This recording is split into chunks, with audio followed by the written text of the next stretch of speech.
agama Islam ini main ancam-mengancam? Nah, bukankah kalau memang ada kebenaran dalam Islam, tidak perlu diancam? Kenapa harus mengancam orang yang berbeda pendapat kalau memang dalam Islam itu ada kebenaran? Ya, ya. Oke. Yang pertama dulu, ancaman pembakaran gereja di Singkil beberapa tahun yang lalu, itu satu. Kemudian yang kedua, ancaman terhadap Tunku Harun Mahmud di Aceh Timur. Nah, Anda bisa lihat kenapa pesantren Tunku Harun Mahmud di Badak di Aceh Timur itu sampai dia diancam. Kemudian berikutnya, kenapa Tunku Ayu Syakubat desa Jambu Dalam di Birun, kenapa dia dibunuh? Sampai beberapa anggota masyarakat desa itu dibunuh, rumahnya dibakar. Kemudian lagi terhadap ancaman terhadap saya. Kenapa sehingga saya sudah banyak sekali menerima pesan suara, voicemail, dan di samping tulisan-tulisan terhadap mau dipotongnya leher saya ini dipotong. Nah, ini atau Anda bisa ketemu saya. Ya, coba datang ke Matan Gelombang 2, ada desa Pantai Baru, tanya sama dua kisi. Nah, mereka menunggu saya ini akan dipotong. Nah, Anda akan buktikan sendiri, coba bawa video saya ke kampung, coba perlihatkan ke masjid, bagaimana sikap masyarakat. Kemudian yang terakhir ini, kenapa pondok pesantren Muhammadiyah di Samaranga dibakar? Padahal itu kan orang Muhammadiyah kan tidak jauh berbeda dengan masyarakat biasa, dengan Ahlussunnah. Hanya berbeda saja pendapatnya. Kenapa pesantren ini atau pondok ini dibakar? Nah, kemudian ada lagi beberapa contoh kalau di Aceh Timur itu banyak. Sehingga ada satu majelis bukan Muhammadiyah, tetapi majelis baca Al-Quran. Mereka ingin mengkaji secara kritis pemahaman Al-Quran yang lebih universal. Mereka diancam. Nah, kalau Anda benar-benar jujur terhadap data ini, coba Anda ke lapangan. Paling kurang dulu, coba ambil video saya yang ada sudah di YouTube atau di TikTok ini atau di Facebook. Coba Anda copy beberapa video, bawa video saya itu ke kampung-kampung. Lebih jelas lagi ke kampung saya di Matang. Nah, coba Anda putar video itu di masjid. Nah, Anda akan tahu bagaimana kondisi di lapangan yang sesungguhnya. Nah, jadi contoh-contoh ini Anda tidak bisa pungkiri kenyataan ini. Nah, kenapa dulu ini beberapa tahun yang lalu ada sejumlah mahasiswa di Darussalam mengajak saya untuk memberi satu panel, dialog untuk datang ke Darussalam agar menjelaskan kenapa saya membuat pernyataan bahwa rukun Islam itu adalah rukun dongeng. Nah, mereka bilang kita harus punya dana, kita harus mengajak Pemda terlibat dalam persoalan ini. Saya bilang oke, bagus. Nah, setelah ada dia membuat rencana itu, malah mahasiswa itu sendiri yang menggagalkan karena mereka tidak bisa menjamin saya sendiri, karena ada masyarakat yang akan tidak mau menerima dan menganggap nanti terpengaruh dengan penjelasan yang akan dilakukan kenapa saya menunjukkan bahwa rukun Islam itu adalah rukun dongeng. Nah, jadi ketakutan mahasiswa dan beberapa dosen yang ada di IAIN itu yang sekarang UIN, nah, ketakutan mereka itu adalah satu bukti nyata mereka sendiri mengalami ancaman yang demikian. Nah, kemudian lagi beberapa tahun yang lalu kita ada buat dialog di Darussalam, di kampus IAIN, membahaskan perkara pluralisme dalam beragama. Nah, datang seorang ketua FPI yang mengancam bahwasanya dialog demikian tidak perlu lagi dilanjutkan. Kalau dilanjutkan maka ada konsekuensi. Nah, jadi hal yang demikian, ancaman-ancaman yang demikian bukan lagi sesuatu yang rahasia saya kira bagi publik. Dan bagi publik semua sudah tahu, dan saya kira Anda sendiri tahu kalau memang Anda jujur dalam persoalan ini. Nah, kalau kebetulan misalkan Anda belum mengenal kondisi di lapangan, makanya perlu Anda buat satu statistik atau satu research. Paling kurang coba fotokopi, coba download dulu beberapa video saya, ya kan? Datang ke kampung, tunjukkan video saya ke masjid. Tanyakan sikap para jamaah di masjid bagaimana. Atau paling kurang datang ke kampung saya langsung. Karena mereka kenal saya. Coba datang ke Matan Gelombang 2 dan nanti saya kasih kampung saya Sidakrung, namanya Sidakrung. Nah, datang ke masjid itu. Nah, Anda akan dengar sendiri dari perkataan mereka. Nah, saya kira demikian, Tengku Abu Hanifah. Oke, itu baik. Beberapa kejadian yang tidak bisa Anda pungkiri karena sudah terjadi. Bukan lagi ancaman, bukan lagi hanya sekedar ancaman, malah nyawa. Nah, coba Anda datang, saya tidak tahu di mana Anda tinggal di Aceh. Coba usahakan datang ke desa Jambu Dalam Birun. Tanyakan kepada penduduk setempat. Coba buat satu laporan. Persoalannya di mana? Kenapa Tunku Ayub Syakubat dengan beberapa anggota masyarakat di situ dibunuh? Kenapa rumahnya dibakar? Nah, itu satu bentuk yang bukan lagi hanya sekedar ancaman. Nah, kemudian lebih luas lagi, apakah agama Islam ini main ancam-mengancam? Nah, bukankah kalau memang ada kebenaran dalam Islam, tidak perlu diancam? Kenapa harus mengancam orang yang berbeda pendapat? Kalau memang dalam Islam itu ada kebenaran. Jadi sebenarnya kita udah cukup bagus ya untuk menyediakan tempat bagi mereka. Mereka mau bertanya, cuman sayangnya kadang kalau menyudutkan itu tidak kita izinkan karena dia tamu kita juga ya. Kita harus menghormati tamu kita gitu. Nah, itu jadi kalau teman-teman yang lain itu mau nyerang ya nyerang argumennya gitu, jangan orangnya. Ya, Orasito, Ondi. Gitu maksud saya. Jadi ya biasalah, tapi mereka nggak kuat dalam argumen. Akhirnya mereka ad hominem ya. Mereka menyerang pribadinya gitu. Tidak bagus gitu. Nah itu yang kita nggak mau gitu. Karena dia tamu kita di sini dan kita yang menyediakan tempat. Saya rasa itu bagus ya. Kalau memang teman-teman yang lain dari sana yang kurang ini mau beradu argumen sama mereka, kita siapkan tempatnya. Kalau ada yang mau bilang aja gitu. Mau nggak saya mau diskusi dengan Pak itu gitu contohnya. Ayo silakan. Kita siapkan tempatnya tapi dengan catatan ya harus tertib, harus punya dasar argumen gitu ya, punya bukti, juga tidak bisa menyerang pribadi gitu. Artinya ya pendapatnya dia yang kau serang, jangan orangnya itu. Nah, nanti kalau ibaratnya Pak itu lagi sempat, ya nggak apa-apa nanti kita undang beliau lagi. Gitu. Belum ada rencana Bang Pendi? Nanti tanggal 22. Oh iya, nanti di atas tanggal 22 lah ya kita rencanakan. Kita siapkan roomnya bagi mereka naik satu-satu, jangan kelamaan juga sama satu orang Bang. Iya. Nanti abang ngatur. Supaya yang Nanti abang aja yang ngatur. Soalnya kemarin itu kayak gitu, gara-gara sama adiknya abang itu kemarin, sama adik kelasnya abang itu akhirnya yang lain nggak kebagian, kan gitu, iya kan? Bagus lah nanti kita ini ya, kita apa namanya? Kita manage lah waktunya sama mereka. Kita lanjut lah Bang Pendi, lanjut lagi Bang Pendi. Harusnya dibawa aja aku. Hah? Jangan. Nih, saya juga nggak tahu mau ngomong apa lagi nih. Iya, tapi si Iksan tadi kebetulan ya Bang Iksan tadi ya naik lah ya, gitu ya. Ya, ternyata Oh iya, Aroku. ternyata dia pesantren di Aceh. Oh mantan dari sana ya, di pesantren Aceh juga ya. Iya, di Pantan Labu. Iya. Ini ada saudara kita dari Malai juga itu Aroku, itu dari Malaysia juga teman-teman. Jadi itulah ketika dia ngambil keputusan orang bilang wah karena uang, padahal dia bilang apa tadi? Dia meninggalkan hidup dia yang sudah nyaman. Sama dengan Gitu Dika, kan? Bang. Sama dengan Dika, Bang. Iya, Dika sampai dicoret dari keluarga sampai dia nggak dapat apa-apa, ya kan? Hak warisnya hilang di sebelah, gitu. Hak warisnya hilang di sebelah, tetapi dia mendapat hak waris di dalam kerajaan surga, kan itu. Itu yang lebih mahal, Pak.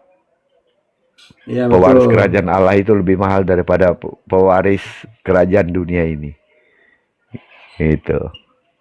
Nah, jadi mudah-mudahan lah ya, Bang itu bisa menjadi, Bang Iksan itu juga bisa menjadi ya penginjil-penginjil baru ya. Maksudnya orang-orang yang benar-benar mau bersaksi untuk Yesus ya, tentang kebaikan Yesus dalam hidupnya mereka gitu. Orang-orang kayak gitu yang benar-benar yang banyak yang saya lihat yang menjadi apa ya, pemberita-pemberita Injil yang militan malah, karena ya mereka merasakan langsung bagaimana dulu mereka ketika mereka belum mengenal Yesus dan bagaimana mereka perubahannya seperti yang dibilang tadi. Akhirnya saya berubah gitu. Karena dulunya saya juga masih sempat bernostalgia dengan keyakinan saya yang lama, saya masih suka menjelekkan keyakinan saya yang lama gitu kan. Tetapi karena firman Tuhan itu mengubahkan hidup saya, ya udah saya tidak seperti itu lagi. Wah, itu keren. Jadi jangan gara-gara kalian semakin paham dengan firman Tuhan, semakin kalian anggap kalian dekat dengan Tuhan, tapi perilaku kalian semakin tidak jadi apa-apa. Atau bahkan semakin jahat di depan manusia. Itu tidak bagus. Gitu. Artinya semakin dekat kalian, semakin kalian ikuti firman Tuhan, bukan kalian menjadi semakin jahat, tetapi harusnya semakin menjadi baik. Orang bilang semakin menjadi rahmatan lil alamin. Menjadi rahmat bagi semua orang, menjadi berkat bagi semua orang. Bukan jadi berkat untuk kalian sendiri. Yesus tidak pernah mengatakan berbuat baik hanya kepada yang percaya dengan Dia, tidak. Tetapi kepada semua orang. Nah, itu. Jadi itulah teman-teman, mari kita pahami. Jadi seperti yang saya bilang tadi ya, pandangan yang Pak Cakra bilang, jangan meyakini apa yang kalian tidak mengerti. Nah, itu pandangan awalnya dia yang saya dengarkan. Oh iya, betul. Kalau kalian tidak mengerti tentang Tuhan kalian, ajaran kalian, untuk apa kalian yakini? Sama dengan ketika Yesus bilang, kami menyembah apa yang kami kenal.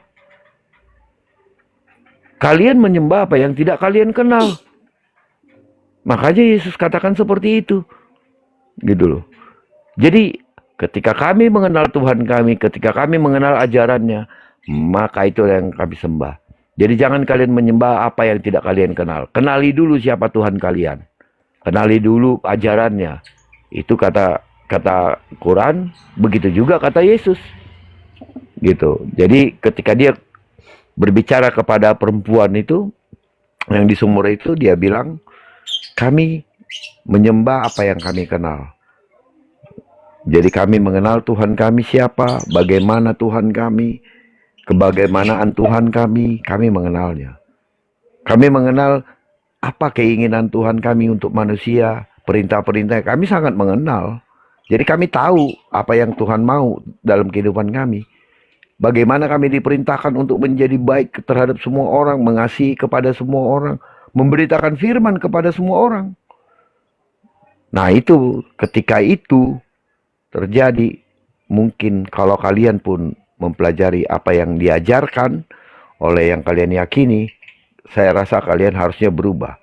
Bukan malah kalian semakin dekat kepada Tuhan, semakin tahu kalian firman Tuhan kalian semakin jahat. Pertanyakan, Tuhan apakah itu? Ajaran apakah itu yang membuat semakin jahat di hadapan manusia? Seharusnya kalian menjadi lebih baik daripada kami. Yang kalian anggap orang-orang tidak mengenal Tuhan atau orang kafir. Tetapi jangan malah perilaku orang-orang kafir jauh lebih baik daripada orang-orang yang merasa dirinya suci. Yang merasa Tuhannya si paling-paling gitu kan. Yang merasa nabinya si paling-paling, merasa ajarannya paling-paling, paling nomor 1, the number 1. Tidak, tapi tunjukkan. Makanya dari dari buahnya lah kalian mengenal pohonnya. Kalau pohonnya sudah jelek, bagaimana mungkin buahnya akan menjadi baik? Tidak mungkin itu. Tidak ada sesuatu pohon yang contohnya gini, pohon ini manis katanya gitu, tapi ternyata pas kita cobain asem. Ya mendingan tebang itu pohon, lalu tanamkan yang baru. Cari bibit yang benar-benar pohonnya manis, biar kita tahu bahwa kita akan memetik buah yang manis. Kalau ada Tuhan mau mengajarkan kalian membenci orang lain, sesama makhluk manusia, tinggalkan Tuhan itu. Kalau ada Tuhan kalian yang mengajarkan kalian untuk membinasakan orang lain, tinggalkan Tuhan seperti itu. Kalau ada Tuhan kalian yang mengajarkan kalian jadi pembohong, tinggalkan. Tuhan itu kudus, suci. Tidak ada satu kebohongan pun yang dia inginkan. Seperti itu. Jadi, Tuhan yang mana yang benar? Ya, yang pastinya adalah aduh, ada Kak Lucy di bawah. Naik Kak Lucy. Ayo ya Kak Lucy. Jadi kalau ada Tuhan yang benar-benar suci, yang benar-benar mengajarkan kebaikan, mengajarkan kasih, itu Tuhan yang kami sembah. Tapi kalau ada Tuhan yang mengajarkan kalian menjadi kejahatan, dan semakin dekat kalian dengan Dia, semakin jahat, jangan Dekati Tuhan yang seperti itu. Atau tinggalkan. Ayo, jangan takut ganti Tuhan. Udah saatnya. Gitu. Oke, Halo, ada tamu nih Bang. Ya, salam Ustaz. saya hanya menyampaikan saya salut banget sama abang-abang sekalian yang murtadin. Kok kuat kuat kali iman kalian gitu loh. Kok kuat Aku kali gitu. bukan Le. Aku bukan murtadin. Aku sejak di apa dari apa ya, dari apa sih namanya, dari tulang sulbi aku udah Kristen. Iya kayak orang Hosi ini sama si Muhammad Iksan tadi kok kuat kali sampai dijauhin, apalagi Bang Abi Pendi nih dari Aceh. Apa sedangkan saya aja yang terlahir Kristen belum tentu sekuat itu loh gitu. Bahkan Iya, bahkan saya iri gitu loh, kok orang ini bisa, saya aja Kristen belum tentu bisa seperti orang ini gitu loh. bisa Bang. Irilah yang positif Bang. Artinya jangan Iya kita makanya. berlomba-lomba lah untuk menggapai kemenangan di dalam Yesus Kristus. Seperti itu ya nggak? Jadi Iri. saya juga kan terlahir Kristen, tapi saya itu gini loh. Saya bukan tidak mau agama itu dari keturunan. Paham ya? Ah, jadi saya belajar mencari kebenaran itu. Jadi saya membanding-bandingkan antara agama yang lain dengan agama yang saya yakini gitu kan. Nah, jadi saya memang bangga menjadi pengikut Kristus karena apa? Tuhan kita itu adil, itu yang pertama adil dan tidak egois. Kenapa saya berbicara seperti itu tidak egois? Karena kalau Allah selamanya jadi Allah, kita manusia pasti bisa menuntut. Kalau kita lagi sengsara, paham nggak? Ya kan, kau Ya, kan Allah, suka-sukamu. Kau nggak merasakan apa yang kurasakan, kan bisa kita bilang seperti itu. Tapi nyatanya ya, apa? Nah, nyatanya apa yang kita tuntut lagi dari Tuhan Yesus? Sementara Allah itu udah jadi manusia. Rasa sakit yang kita alamin itu udah duluan dirasakan Tuhan Yesus gitu loh. Mau dihina, Tuhan Yesus udah duluan dihina. Mau diolok-olok, Tuhan Yesus sudah duluan diolok-olok. Mau dihukum, dicaci maki, mau di apa, Tuhan Yesus sudah duluan mengalaminya gitu loh. Jadi kalau saya berdoa sama Tuhan itu, saya tidak menuntut kenapa saya susah, kenapa hidup saya seperti ini, karena Tuhan udah lebih dulu mengalaminya gitu, kan gitu. betul. Tuhan Yesus itu sangat, bahkan gini loh, Allah yang namanya Allah, dia pencipta semua alam semesta, sanggup loh merendahkan diri menjadi manusia di kandang domba, tempat yang terhina gitu loh. Ya enggak, ada enggak yang sanggup seperti itu gitu loh. Kan enggak ada. Karena kalau kalau Allah tetap menjadi Allah, berarti itu Allah yang egois kalau menurut saya ya. Pas enggak? Ya. Jadi Allah menyatakan dirinya di dalam diri Yesus Kristus, itu yang paling utama. Gitu. Iya, Makanya Yesus datang itu, memang Allah itu tidak bisa dilihat, tetapi Yesus sendiri yang menyatakannya katanya gitu.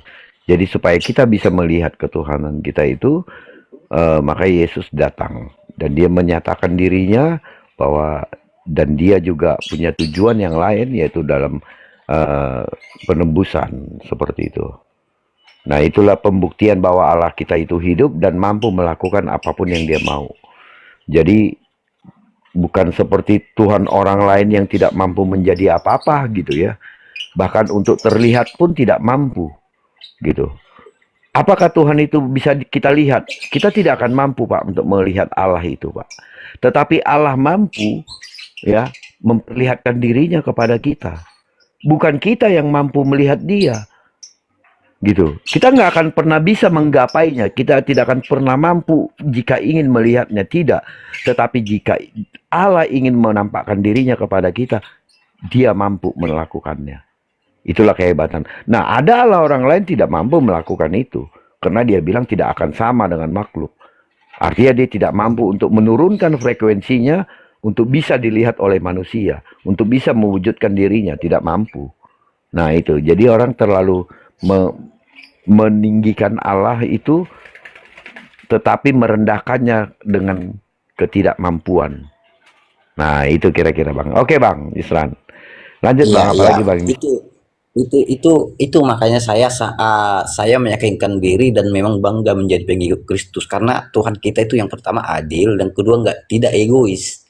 Dia tidak mau enak-enak aja bahasa bahasa apa sekarang ya. Dia nggak mau di atas di surga doang gitu loh, enjoy aja mau mau jadi apa kalian manusia terserah kalian, yang penting kalian sembah aku gitu kan. Tuhan kita tuh nggak bilang kayak gitu. Dia mau mengorbankan diri menjadi manusia. Karena apa? Bagaimana bagaimana kita percaya sama apa yang kita lihat, sementara yang kita lihat aja kita nggak percaya gitu loh. Iya nggak? Ya, Iya kan? Bagaimana kita percaya sama Allah yang kita tidak lihat? Sementara Yesus yang sudah turun ke bumi aja kita berat untuk percaya sama dia. Kan gitu. Makanya Tuhan Yesus bilang, aku adalah aku dan Bapa adalah satu gitu loh. Itu pas. Ya karena Yesus itu ada untuk menyatakan diri gambaran Allah, sikap Allah gitu. Makanya Yesus itu adalah penggenapan gitu. Jadi saya bangga lah sebagai yang saya mau naik tadi, saya heran kenapa kawan-kawan yang murtad ini kuat kuat kali imannya gitu loh. Malah saya mikir kayak gini, kenapa kenapa iya ya? Bagusan saya dulu nggak punya agama, tapi menjadi pilihan Yesus karena kan ada yang tertulis nih, bukan kamu yang memilih tapi Tuhan yang memilih gitu kan. Malah saya iri sama yang murtad ini. Saya nggak punya agama tapi dipilih Yesus untuk bermimpi atau pertemuan secara rohani dengan Tuhan gitu loh. itulah Bahkan sebabnya gini lah. Itulah sebab jadi katakan, marilah kita bertanding di dalam iman untuk menuju yang terdepan gitu. Jadi artinya ketika kita melihat orang lain maju, maka kita harus berlari lebih cepat lagi untuk bisa mendahului mereka supaya supaya yang terdahulu tidak menjadi yang terkemudian dan yang terkemudian tidak menjadi terdahulu. Kan seperti itu. Gitu, supaya kita sama-sama maju di dalam iman gitu. Nah, itu yang penting bagi kita orang-orang Kristen yang sejak lahir yang sudah terlena dan duduk di kursi nyaman. Nah, biasanya seperti itu, Pak. Kita sudah terlampau enak karena kita percaya dan kita sudah lahir dari kekristenan atau kita sudah mendapat kasih karunia ketika kita masih dalam tulang sulbi gitu istilahnya ya kan, masih dalam rahim. Tetapi iya, apakah kita menjadi ketinggalan dengan mereka? Tidak. Mari kita berlomba di dalam iman dan berlari secepatnya untuk menggapainya gitu. Itu yang paling penting. Jadi jangan terlena juga, oh iya kenapa dia jadi lebih ini ya? Aduh hebat loh mereka, tapi kita diam aja, itu tidak. Kita harus iya, lebih iya. daripada itu gitu. Makanya saya juga mulai terpikir nih untuk lebih apa namanya menghasilkan buah lah bisa dibilang, ya kan? Ya seperti yang saya bilang tadi, ya saya iri tapi ya Bang Le Nabirong bilang iri ke arah yang positif. Iya saya iri dan saya ingin dari dasar keirian saya ingin menjadi lebih daripada murtad kawan-kawan yang udah murtad ya kalau bisa saya lebih dari mereka imannya gitu ke arah yang positif. Tapi saran nih ya, saran untuk kawan-kawan yang murtad, eh, jangan terlalu fokus membawa agama sebelumnya karena itu menjadi pemecah belah. Kita bahas Bible kita aja, ketuhanan kita saling menguatkan itu aja. Kita memang seperti itu, Pak. Iya, Kita tidak karena pernah bahas mereka punya, bodoh amat iya, dengan mereka punya. Karena kebenaran adalah kebenaran dan kebenaran yang harus kita beritakan. Gitu. iya. Karena kan saya melihat juga, saya melihat juga ada yang murtad gitu kan. Tapi dia menceritakan agama sebelumnya gitu. Ya sama aja bohong. Ya kenapa harus menceritakan yang sebelumnya itu menjadi polemik gitu kan? Ya kita bahas aja yang sekarang gitu loh. Gimana kita yang ada sekarang itu yang dibahas gitu. Jadi nggak usah senggol-senggol sana, senggol-senggol sini. Karena seperti yang kita bilang tadi, buah itu buah yang baik itu karena pohonnya baik gitu kan. Gitu dia. Tapi semangat ya untuk kawan-kawan yang udah murtad. Ya saya juga berharap dan berdoa semoga kalian tetap teguh dalam iman gitu. Ya, Lanjut. siap Bang. Terima kasih Bang doanya Bang. Jadi Abang juga ya, tetap Bang. Abang harus berlomba lah. Abang udah lari duluan di depan, udah di pur Bang berapa puluh tahun. Abang harus Makanya Nabi mengejar ketertinggalan itulah. Makanya saya Ya bilang, kan? karena kan kayak gini, ngapain kita egois ya kan? Kalau gini loh, kalau kita salah-salah benar-benar, ngapain kita menyombongkan diri, memaksakan kehendak gitu kan? Iya kan? Ya, Malah saya iri sama mereka ini. Mereka itu sudah ada pertemuan rohani dengan Yesus gitu kan. Sementara kita yang udah lama Kristen nggak ada tuh, biasa-biasa aja gitu kan. iya. Makanya itu, ya itulah, semoga makin menguatkan iman kita ya. Terima kasih ya untuk Bang Pendi, semangat juga untuk kita semua. Ya, Tuhan Yesus terima memberkati. kasih. Siapa? Terima kasih Bang Isran. Terima Terima kasih. kasih Bang. Tuhan Yesus berkati. Shalom, shalom. Salam, salam. Ya, ya itulah Bang ya. Melihat Abang seperti itu, banyak juga memang kami-kami yang lahir dari Kristen itu merasa kok orang-orang yang baru di dalam Kristus ini terlihat kenapa mereka lebih maju dari kami dalam keimanan. Nah, gitu. Tetapi tidak semua, artinya tidak semua juga seperti itu. Tetapi kita orang-orang yang memang tadinya sudah terlena dan tidak mau belajar lebih dalam lagi, itu yang membuat kita menjadi tertinggal, Bang, gitu. Jadi Iya. supaya kita tidak tertinggal, ya kita harus mengejar ketertinggalan itu, gitu ya kan? Mengejar ketertinggalan itu. Jangan terlena, wah kami udah enak nih, ya kan? Aku udah Kristen dari kecil, udah diselamatkan. Oh tidak, gitu. Tetapi Nih, yang tidak ini ada melakukan komentar. kehendak Bapa, nah, kan gitu kan Bang ya? Iya. Yang melakukan kehendak Bapa, apa itu kehendak Bapa? Nah itu harus kita selidiki lagi. Apa itu kehendak Bapa? Seperti itu. Oke, haleluya. Ini ada Ratu ya. Ratu berkata, kenapa Yesus bule? Karena ganteng. Makanya dia bule. Kalau bule kan ganteng, disukai oleh orang. Yang penting dia Yesus bukan orang yang buta huruf. Itu saja. Kami tidak suka yang Nabi yang aduh, apa lagi lah itu. Oke teman-teman, saya semuanya ini nggak tahu lagi kita mau ngomong apa karena tidak ada yang naik. Bagaimana ini Bang Nabi Rom? Ya nggak apa-apa. Mau tutup nggak apa-apa, ya kan? Ya. Mandi dulu lah, Ini kalau- mandi. Belum. Iya makanya nanti kita buka terus. Nggak mandi-mandi lagi ya kan? Ya nanti. Mandi malam Seperti masuk angin. kemarin saya jam satu saya buka, saya diam ya.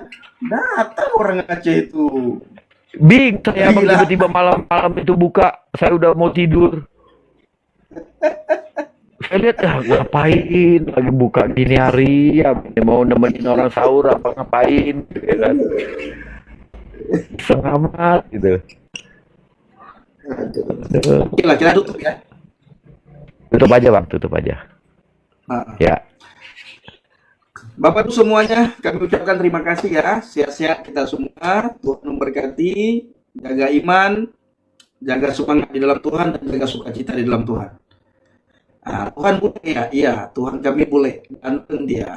Haleluya ya. Nah, jadi kami punya Tuhan yang ganteng, punya Tuhan yang luar biasa, punya Tuhan yang baik. Seperti Bang Nabi Rom bilang tadi, itu udah satu statement Bang Nabi Rom luar biasa. Banyak agama yang tidak, Tuhannya yang tidak mampu ya. Memang kita tidak mampu melihat Tuhan, tetapi dia bisa menunjukkan jati dirinya kepada kita ya. Bagaimana ada agama yang Tuhannya tidak betul-betul tidak mampu menunjukkan wujud wajah, menunjukkan jati dirinya. Oke, teman-teman semuanya. Terima kasih Tuhan Yesus mengasihi kita, menyertai kita, dan memberkati kita. Shalom. Nah, kita tutup sama-sama Bang ya. tutup. Tutup Tutup lah. Oke.